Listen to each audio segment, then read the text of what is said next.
Hi there, my name is Haroon. I'm the developer of the Distort Chain from that music company. Today we're going to use the Distort Chain to create a wobble effect. The wobble effect should sound something like this.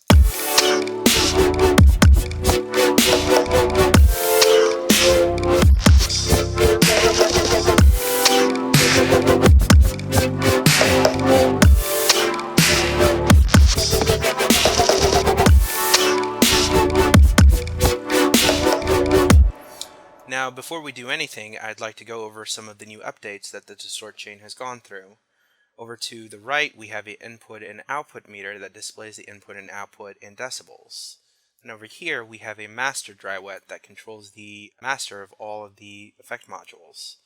Inside the effect modules, we have these display panels that display the appropriate value for whatever effect that you have selected.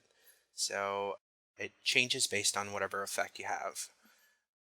Then over here we have a little pan, and this pan will add the effect to whatever channel you have selected.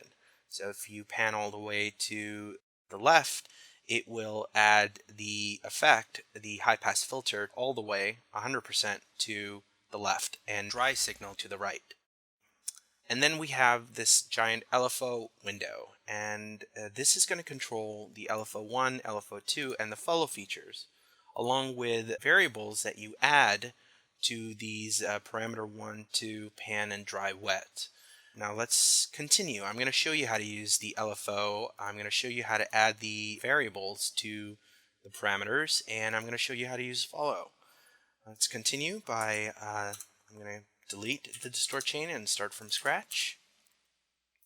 I'm going to create a new distort chain. I'm going to turn off effect 1 and effect 2, and I'm going to turn on effect 3. I'm going to use that as a low pass filter that's going to create the wobble effect. Set the dry wet all the way to 100%, and if you press play, I'm going to solo the main synth so I could listen to it, and if I move the parameter 1 around, I should be able to get that wobble effect I was getting earlier.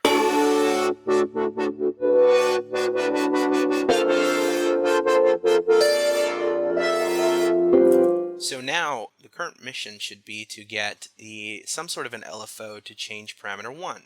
If you have your favorite LFO, you can actually already add a CV input to all the effect modules, and you can add it to parameter 1, changing the variable. But we're actually going to use the internal LFO that comes with the distort chain. To turn it on, you just click on the name LFO, and it should show you all the variables that control the LFO. Over here we have the phase, the wave amount, the wave type, and of course the rate of the LFO. Over here, this button will tempo sync the LFO, and I'm going to tempo sync the rate to 1/8. Now, how do I affect this parameter 1 with this LFO? Well, these tabs right here show you where the LFO1 is currently, what the LFO1 is currently doing. P1, P2 means parameter 1, parameter 2. Based on what effect you have selected, you can actually go in and add the LFO by clicking on the rectangle here and just going up or down with your mouse. You can also use these knobs. If you click on these buttons right here, you can actually add. This is a follow value, this is LFO2, and you can reset everything by clicking on the names. So I want LFO1 affecting the parameter 1 of effects 3. You can already see it affecting it. Let's press play. We should be able to hear it.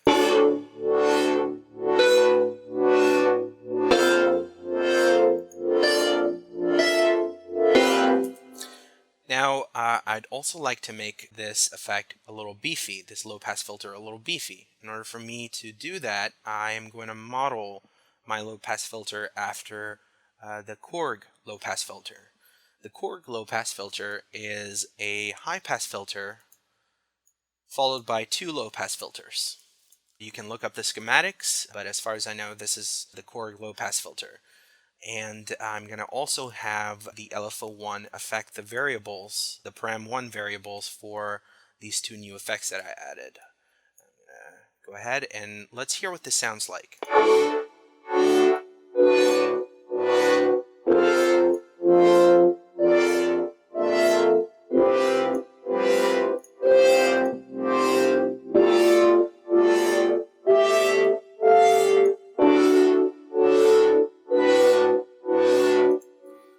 Sounds pretty cool, but right now we need the rate to change. You can already do that by automating this knob right here, and you could change the rate and record it, or you can use the matrix pattern sequencer to change the rate. I'm going to use the matrix pattern sequencer.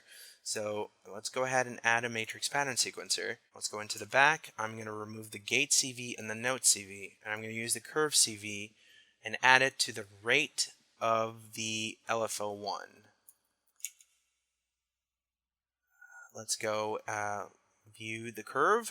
Now, whatever bar I add here, it's going to change how fast the LFO is going.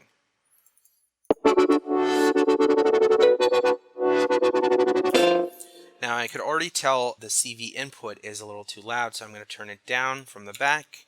And then over here, I'm going to slow down the resolution of the matrix so that it goes a little slower. Hopefully, I will get a little more control now.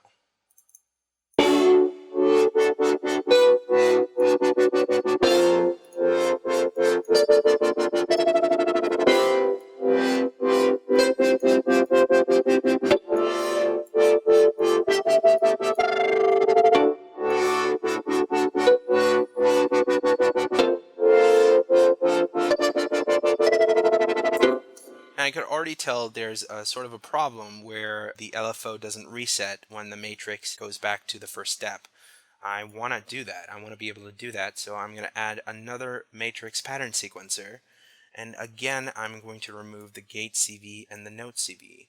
And I'm going to use the curve CV and attach it to the reset. I'm going to leave it at 100% or 127. And now, in order for you to reset the LFO, all you have to do is send a +1 or a -1 to the reset CV. And if I change the resolution, hopefully everything should sync up a little.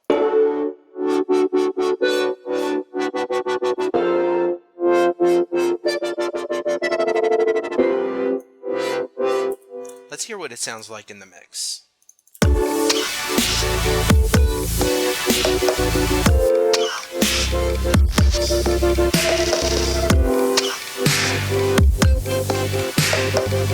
I got this shiny synth right here. Why don't I add the LFO CV out to the rotary of this shiny synth, which happens to control the low pass filter of the shiny synth. And now we can get the same effect that we were getting on this main synth, on the shiny synth.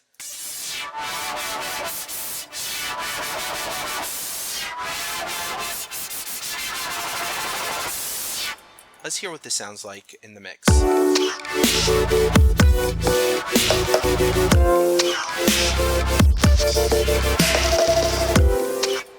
You know, I'm going to go a little extra out there, and I'm going to add the other CV out to the bass. I'm going to attach it to the mod wheel. So now the bass will also wobble with everything else.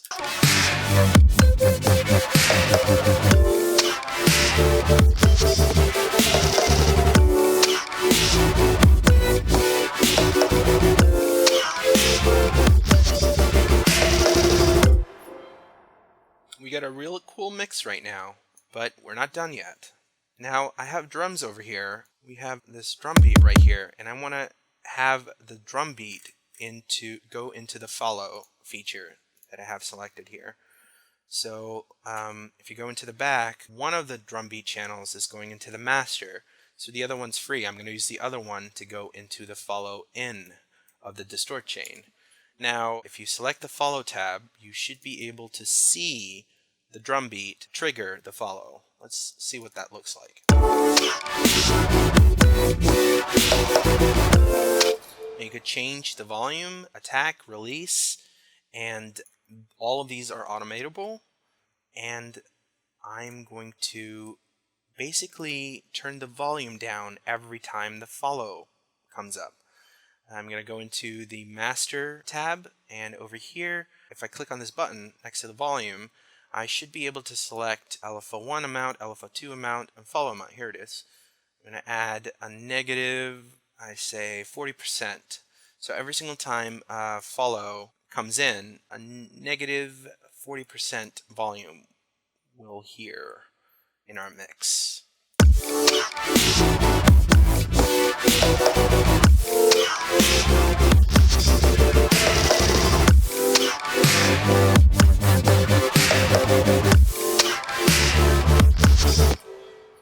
A cool thing about this is that you can use the CV out to change other things. I'm going to attach the CV out of this follow into a high pass filter of the shiny synth.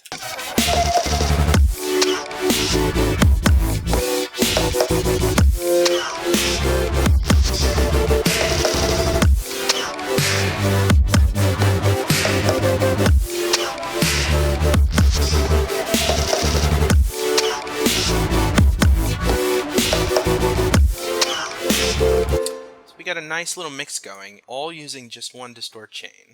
And there are many different possibilities for how you can attach the CV inputs and outputs and play around with the distort chain. I hope you have a lot of fun. If you have any questions, please go to thatmusiccompany.com and find my email. You can find this example at thatmusiccompany.com as well as this tutorial, and I hope it helped out in some way in helping you use the distort chain. Thank you.